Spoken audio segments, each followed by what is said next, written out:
საშინაო სკოლის გაკვეთილებს წარმოგიდგენთ კომპანია სილქნედი.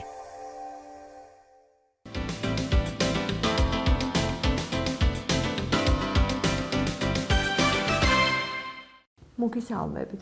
დღეს განვიხილავთ მოთხრობას კეთილი ამხანაგები. მეგობრობა და ამხანაგობა თავისთავად სიკეთეს მოიცავს. მეგობრად კი უნდა აირჩიოთ აუცილებლად ადამიანი, რომელსაც თანადგომა შეუძლია, რომელიც ღირსეული ადამიანია, დაუსარელი. თუ მეგობრის აქციელში რამე არ მოგეწონა, ხშირად ბავშვებმა გაბუტვა ეციან ხოლმე. მის მაგივრად უნდა რჩევა დარიგება მისცე, რათა შეცდომის გამოსწორება შეძლოს. ოღონდ ეს არ უნდა გააკეთოთ სხვებისთან დასწრებით ხმამაღლა. ამასვე გვარიგებს და გვასწავლის ცნობილი ქართველი მწერალი ილია ჭავჭავაძე, რომელიც ამბობს მეგობარს მოყვარის პირში უზრახეო. აღარ გამეორდები მის განმარტებას აღარ დავიწყებ, რადგან საუბრის დასაწყისში გითხარით უკვე. მაგრამ თუ კი ადამიანმა სხვის ნაკლის შესახებ ასევე საზოგადოებაში ხმამაღლა ისაუბრა, ეს მისაღები საქციელი ნამდვილად არ არის. ან პირდაპირ მას მიუთითა სხვებისთან დასწრებით. აი ამ თემის შესახებ, როგორც ჩანს, არ უსაუბრიათ ჩვენი ნაწარმოების პერსონაჟ ნინოსთან, რომელიც თავის მეგობარს დასცინის და გულს დგენს. მაგრამ მოხდა მის ცხოვრებაში ისეთი რაღაც, რამაც სრულიად შეცვალა ჩვენი ნინო. და როგორ განვითარდა მოვლენები, მოთხრობიდან გავიგებთ. მაშასე, კეთილი ამხანაგები. ძველად ერთ სკოლაში კეთილი პატარა ნინო სწავლობდა. ის ლამაზი გოგონა იყო, მაგრამ ამპარტავობდა, ზარმაცობდა და ამხანაგებს დასცინოდა. განსაკუთრებით აბუჩად ჰყავდა აგდებული ელამი კატო. ამხანაგებს არ მოსწონდათ ნინოს აქციელი. დროებით შევაჩერებ კითხვას, რამდენიმე სიტყვა გვაქვს განსამარტავად. ძველად ერთ სკოლაში პატარა ნინო სწავლობდა. ეს მიგვითითებს იმას, რომ ეს ამბავი მოხდა ადრე, დიდი ხნის წინ, ანუ ძველად. ნინო ამპარტავობდა, ამბობს ავტორი, ესე იგი ამაყობდა და თან უკადრისობდა მეგობრებსაც დასცინოდა, მოსწონდა თავისი თავი, რადგან იგი ლამაზი გოგონა იყო და იმისი სიამაყის მიზეზიც სწორედ ეს არის. განსაკუთრებით აბუჩად ჰყავდა აგდებული ელამი კატო.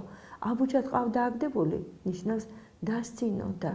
ელამი კი არის დაავადება. ის თვალის, რომლის დროსაც ადამიანი ორივე თვალი მხოლოდ ერთ წერტილში კი არა, სხვადასხვა მხარეს იყურება. ამხანაგებს არ მოსწონდათ ნინოს აქციელი. მოთხრობის წაკითხვამდე და გაკვეთილის დასაწყისში გესაუბრეთ, თუ კი არ მოგწონს მეგობრის აქციელი, აუცილებლად მას უნდა მიუთითოთ. აი ამ წინადადებიდან კი უბრალოდ არ მოსწონთ მეგობრის ნინოს აქციელი, ამბობს ავტორი, მაგრამ არ ჩანს თუ რაიმე ღონისძიება გაატარეს მეგობრებმა, ესაუბრნენ ნინოს და არიგეს, რომ მსგავსად არ მოქცეულიყო. საინტერესოა, როგორ განვითარდება შემდეგ მოვლენები. ერთხელ ყვავილი გაჩნდა. დედმამის დაუდევრობით ნინოს აცრილი არ ჰქონდა. შეხვდა ყვავილი და სახე დაუმახინჯდა. ბავშვმა დაკარგა სილამაზე, რითაც ამაყობდა. ყვავილი გაჩნდა სკოლაში, ამბობს სკოლაში, ანუ სოფელში, ამბობს ავტორი. ყვავილი ეს არის ერთგვარი დაავადება, ექიმები მას ინფექციურ დაავადებას უძახიან, ადვილად ვრცელდება, ეს არის კანზე გამონაყარი, რომელიც მოგვიანებით მორჩენის შემდეგაც კი კვალს ტოვებს. მორჩენის შემდეგ ნინო მშობლები სკოლაში გზავნიდნენ, მაგრამ გოგონა უარზე იდგა, სხვენოდა და ეშინოდა ამხანაგებისა. ბოლოს როგორც იყო, გააგზავნეს სკოლაში. მიდის ნინო, გულში შიშობს, ჩემი ამხანაგები დაკენკილს ახეს რომ დამინახავენ, მასხარად ამიგდებენ, წინანდელ ჯავს ამოიყრიან და გულს მატკენენო. მორჩენის შემდეგ, ამბობს ავტორი, ესე იგი გამოჯამრთელების შემდეგ ნინო სკოლაში აგზავნიან, მაგრამ გოგონა უარზეა, მიხვდით ალბათ მიზეს.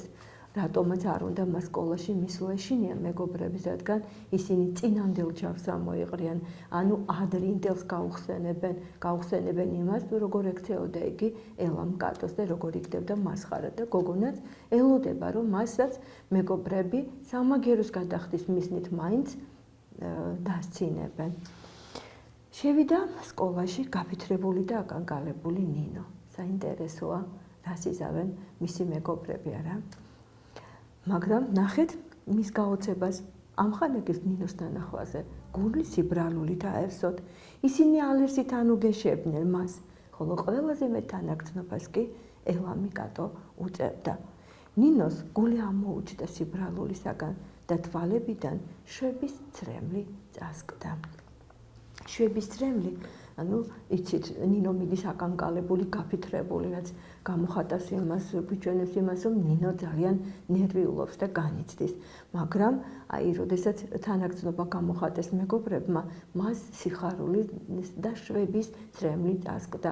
ისე იგი მას მოეხსნა ის დაძაბულობა, რომელსაც მოელოდა, რომ შეხვდებოდა აუცილებლად თავისი ამხანაგებისაგან. და ნინოს მართალია იგი სხვის ნაკლზე ხმამაღლა საუბრობდა და დასცინოდა კატოს მასხარად იგდებდა, მაგრამ მეგობრებმა იგი დაინდეს და სამაგიერო არ გადაუხადეს. ნინო მხოლოდ მაშინ მიხვდა თავის შეცდომას, როდესაც მასაც მსგავსი რამ გადახდა თავს, როდესაც მასაც სახე დაუმახიჯდა და ავადმყოფობის ნარჩენები კვალი დარჩა სახეზე. მხოლოდ მაშინ იგრძნო ნინომ როგორ სტკენდა თავის მეგობარს გულს. მეგობრებმა კი იცოდნენ რა არის გულის ტკენა, ამიტომ ნინო აი ამ ტკივილისათვის არ გაიმეტეს და მოთხრობა ასე მთავრდება, ნინოს სიხარულისაგან თვალებიდან შვების ცრემლი წასკდა. სავარაუდოა ვიფიქროთ, რომ ნინო, რადგან მიხვდა თავის შეცდომას, მსგავს საქციელს აღარასოდეს ჩაიდენს. მინდა ამ დროს გაგახსენოთ პატარა მოთხრობა კოჭილი კაცი შეიძლება წაკითხული გაქვთ. ისიც მსგავს პრობლემას შეეხება ეს მოთხრობაც. იქ საუბარია კაცზე, რომელიც ქუჩაში მიდის, ჯოხს ეყრდნობა და ძლის გადაადგილდება. დგანან პატარა ბიჭები და დასცინიან. გამოივლის ქუჩაში გამვლელი შემთხვევით, რომელიც ამ კოჭილ კაცს იცნობს და ბავშვებს უხსნის, რომ იცით რა, ეს კაცი ადრე თქვენსავით და ჩემსავით ჯამთელი იყო. კოჭლოს მას შემდეგ, რაც მრავალსართულიანი სახლიდან, ცეცხლწაკიდებული სახლიდან პატარა ბავშვი ჩამოიყვანა და გადაარჩინა. ჩამოვარდა აი ამ სიმაღლიდან, კიბე დაიწვა და აი ამას შემდეგ ფეხი მოტყდა და მას შემდეგ კოჭლობს ამბობს. ბიჭები მიხვდებიან თავის შეცდომას და თავჩაღუნულები დადგებიან. ვიდრე ესე თავს შევერცხვენთ, აუცილებლად დავუფიქრდეთ ჩვენ შეცდომას და არასოდეს არავის ფიზიკური ნაკლის შესახებ არ მიუთითოთ. კატო კი მიუხედავად იმისა, რომ გულნადგენია ნინოსაგან, ნახეთ როგორი კეთილშობილი გოგონა, არ ცდილობს მას სამაგიერო გადაუხადოს, პირიქით, უფრო მეტ თანაგრძნობას კლასში ის იჩენს ნინოს მიმართ. მას თუ დავაკვირდებით აი ამ მოთხრობის შინაარს, აუცილებლად მიხვდებით, რომ ადამიანში ყველაზე მნიშვნელოვანი ალბათ ხასიათია. მართალია კატო ელამია, მაგრამ მას შესანიშნავი ხასიათი აქვს. როგორც კვეთილის დასაწყისში ვთქვით, მეგობარს უნდა თანადგომა, თანაგრძნობა შეეძლოს და კატოც ზუსტად ასეთია. თუ კი ადამიანს ეს ღირსებები გააჩნია, შეუძლია დაეხმაროს სხვას, თანადგომა გამოხატოს, თანაგრძნობა გამოხატოს მეგობრის მიმართ, რა თქმა უნდა, ეს ადამიანი ღირსეული ადამიანია.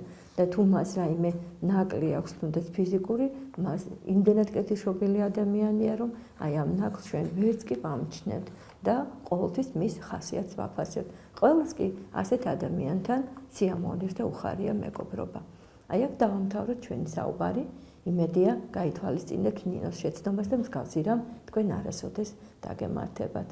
გისურვებთ წარმატებებს.